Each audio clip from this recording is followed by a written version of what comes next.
This sound we just heard is called a sonic boom, and we're going to see how it's produced, as well as the following topics.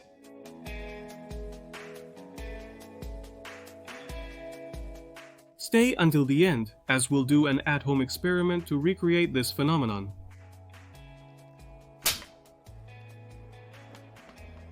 Welcome to a new World of Aviation video. I'm Marcos.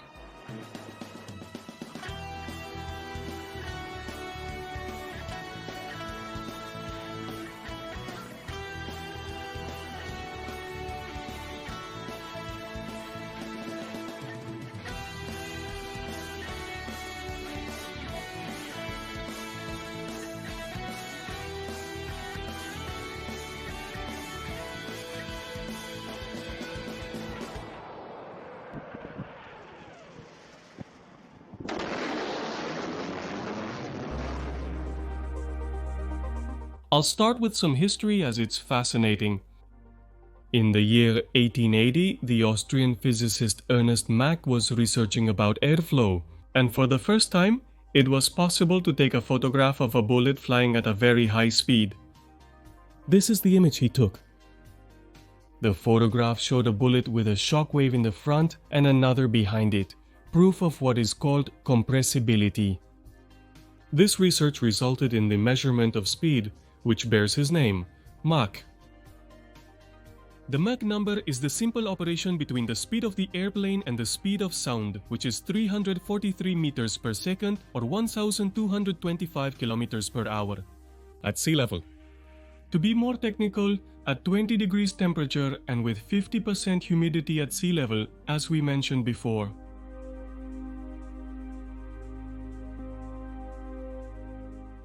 Before continuing with the video, I want to clarify something that may be confusing. I'm using these images to show the phenomenon of compressibility. But that doesn't mean these aircraft are breaking the sound barrier, or that these are shock waves, or that we're seeing the Mach cone, which we'll talk about later in the video. Rather, they usually occur when the environment is full of humidity. When the sound barrier is actually broken, you can't see it with the naked eye, but we can appreciate it in this incredible photograph taken by National Aeronautics and Space Administration with a very special, highly sensitive camera capable of capturing changes in airwaves. In the 1940s, engineers began looking for ways to create airplanes that could break the sound barrier. It was necessary to design a machine strong and fast enough to break through this barrier. Although there were some experiences with World War II airplanes that flew close to the speed of sound in a dive, it was the X-1 from Bell Aircraft. That inspired by the design of a bullet. On October 14, 1947, it managed to break the sound barrier in level flight for the first time. And this marked a new era in the history of aviation. The problem with reaching this speed is the sonic boom. This can be harmful to the population. It can cause problems for people and animals, and even damage nearby buildings. The video shows a meteorite or possibly an aircraft shattering windows of nearby buildings.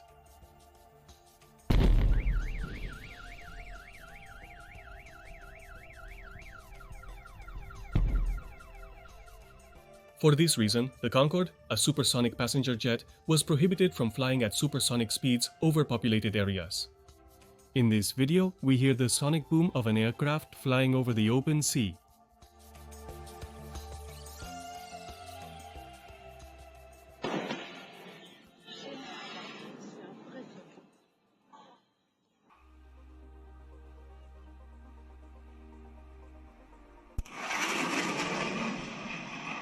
To understand this phenomenon, we need to learn some concepts first. We would have to know in depth what sound is. This is a pressure wave. A wave is a disturbance that propagates through space. I can explain this very simply with this toy spring. What is the toy spring?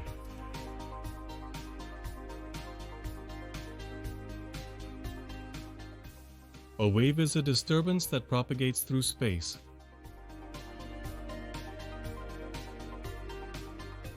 So let's remember that sound is a pressure wave that not only travels through air, it can travel through all kinds of materials.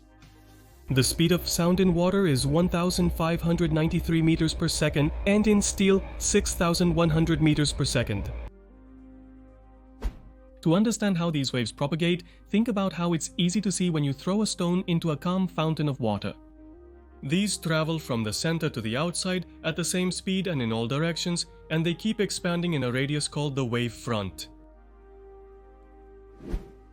Although we forget it, air is composed of molecules and, like any physical substance, the air molecules can be compressed.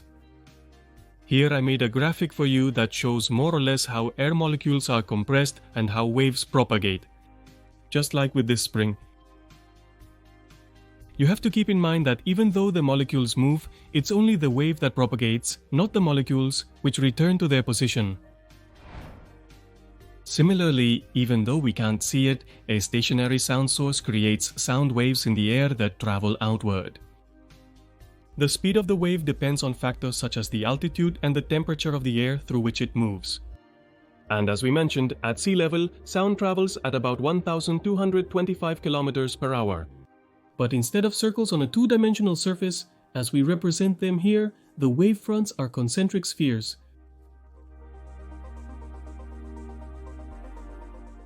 If you've seen an ambulance or fire truck go by with its siren, which would be the sound source, you may have noticed that when it moves, something happens to the sound.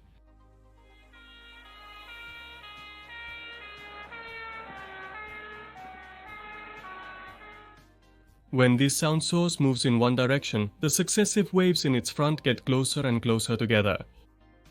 This is the famous Doppler effect, where objects that are approaching have a higher pitched sound, and when they move away from us, they have a lower pitched sound.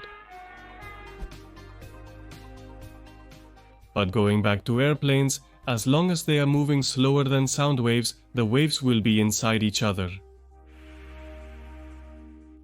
But when the object moves faster than the speed of sound, that is, supersonic, it changes dramatically.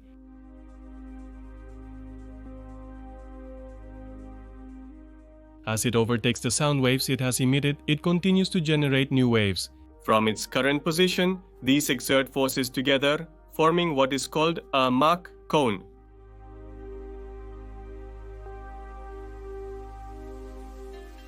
You may have experienced this at an air show, but you don't hear any sound if you see a plane approaching you at this speed.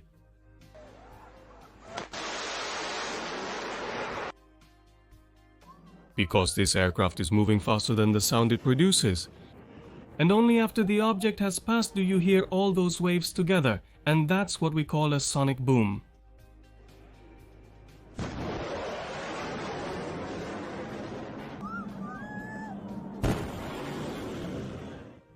When the shock barrier is broken, there's a very abrupt change in pressure and all the energy accumulated at the tip of the cone is released, which is what causes the explosion. As we saw, sound is after all a difference in pressure. That sudden drop in pressure, and therefore in density and temperature, causes the moisture present in the air to condense. In other words, gaseous water condenses into small liquid droplets. In the video you can see how it happens several times. What you see on airplanes is condensation, and as I mentioned before, I use these images to show the phenomenon of compressibility. But that doesn't mean this aircraft is breaking the sound barrier, or that these are shock waves, nor is it the Mach cone. This occurs when there is high humidity and the plane is flying at high speeds, causing very high pressure in that area. And when it happens, the pressure drops very quickly, and so does the temperature. Pressure and temperature are always directly related. When one drops, the other drops too. This formula explains it. The moisture in the air condenses, meaning water in a gaseous state turns into liquid in small droplets because the temperature has dropped. To illustrate this, I would like to do this very interesting experiment. Shall we create this phenomenon at home? I have here a plastic bottle that I connect with a cork to this pump. The idea is to generate pressure inside the bottle. This one is filled with air from the environment. And now, if I quickly remove the cork, I'm going to quickly lower the pressure, thus suddenly lowering its temperature. So, the tiny droplets of air that are present inside will condense, forming the mist that appears in airplanes. This is the same thing we see forming in airplanes.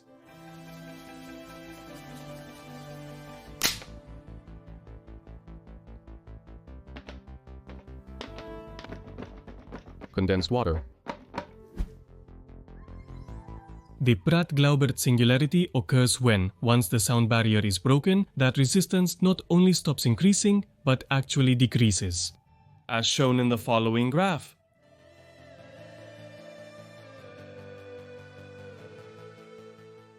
Sergio Hidalgo, an aerospace engineering student in Spain, has an intriguing channel covering topics from his studies. I'll put the links below. He's going to answer a question that came up a lot in the previous videos, which is, what does the pilot hear when passing Mach 1? Hello, my name is Sergio Hidalgo. I'm a third-year aerospace engineering student. And I have a YouTube channel where I make videos about the interesting things I learn in my degree. The pilot is inside a well-sealed and pressurized cockpit. And that's why, even if he's flying at subsonic speeds, the pilot won't be able to hear much of the engine noise. Remember, the cockpit is sealed and pressurized. And that's why the air inside is completely still, just like the air inside a moving train. However, the pilot will be able to hear the sound generated by the engine's vibrations. The cabin's air, which is at rest, receives these vibrations. That's what the pilot hears.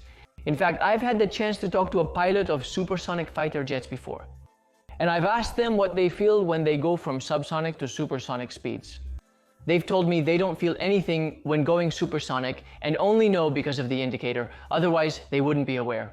But imagine an explosion occurring behind a supersonic plane in flight. The sound of this explosion, the pilot won't be able to hear it because he's moving faster than the sound. I hope you liked it. If you did, leave a like and a comment. These videos take many days and many hours of work. So if you want to support this effort financially, you have the means, PayPal and Patreon, to do so. Until the next episode, this is Mundo de Aviación.